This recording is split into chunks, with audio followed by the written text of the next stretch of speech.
¿Se avecina una crisis? Bueno, crisis va a haber, obvio. A ver, tenemos que entender qué es una crisis. ¿Qué es una crisis? Una crisis es la manifestación de un exceso previo. Una crisis es la resaca de una borrachera, ¿de acuerdo? Entonces, cuando tenemos una resaca, los que bebéis o los que beben, si tú no bebes, yo no bebo, pero cuando tienes una resaca, no le echas la culpa a la resaca, le echas la culpa a la noche de fango que te has metido, ¿no? ¿De acuerdo? El problema con las crisis es que no se analiza la borrachera cuando te metes en ella, el aumento de endeudamiento, el aumento de los desequilibrios fiscales y monetarios, etcétera, etcétera. O sea, en economía digamos que se dulcifican las burbujas, los excesos económicos, ¿no? A la gente le molesta que se le diga que durante una época el país ha vivido por encima de sus posibilidades. ¿Y por qué le molesta? Porque dice, oye, yo no he vivido por encima de mis posibilidades. Y probablemente esa persona no. Estamos hablando de la economía en agregado. Y la economía en agregado son muchas cosas, ¿no? Entonces, los excesos monetarios, fiscales, endeudamiento, etc. Una crisis no deja de ser el resultado inevitable de sobrepasar ciertos límites. Entonces, por supuesto que va a haber una crisis, ¿no? La cuestión es cuándo y cómo, ¿de acuerdo? Y eso ya depende mucho más de la acción humana que del análisis económico. Es decir, uno de los errores que existe ahora mismo en el análisis macroeconómico por parte de los organismos internacionales es ignorar la acción humana. Por ejemplo, si todo el mundo está temiendo una crisis, la crisis no llega. ¿Por qué? Porque la acción humana te hace que ante el temor de tener una crisis seas más prudente, tomes menos deuda, tomes menos riesgo. Las crisis se generan siempre cuando se percibe que no hay ningún riesgo, ninguno. Por eso las burbujas y los grandes factores que hacen explotar una crisis siempre vienen de activos en los que piensas que no hay ningún riesgo.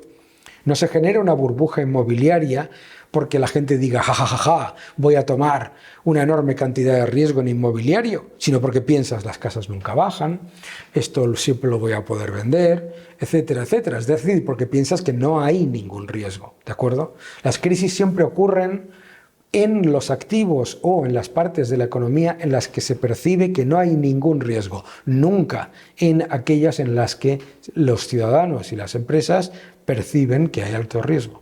¿Y hay algún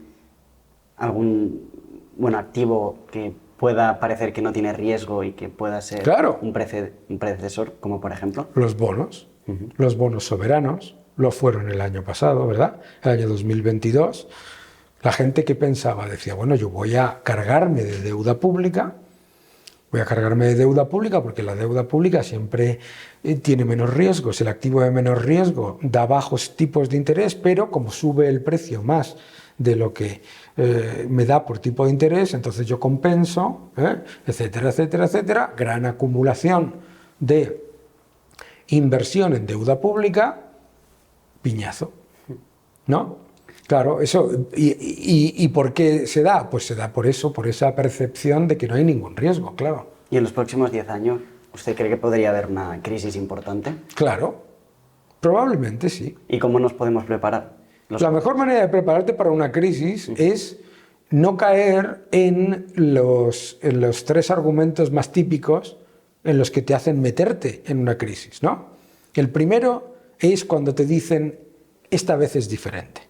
Entonces, no, todo lo que tú estás viendo suena chirría, pero es que esta vez es diferente. Hombre, por favor, ¿sabes? Siempre va a haber algún experto que te lo diga. Esta vez es diferente. Segundo, cuando te digan, todo el mundo lo hace. Todo el mundo lo hace. Hombre, no te vas a quedar fuera, ¿de acuerdo? ¿No? No te puedes permitir una casa, pero todo el mundo se está comprando una casa. tendrás que comprarte una casa, ¿no? No, todo el mundo está... bueno, tampoco es todo el mundo, encima, ¿sabes? Y el tercer factor es la idea de un poco más. La idea de que puedes un poco más, ¿no? Esto ahora, cuando la gente sale a tomarse unas copas, dice, yo aguanto. Una más y a casa.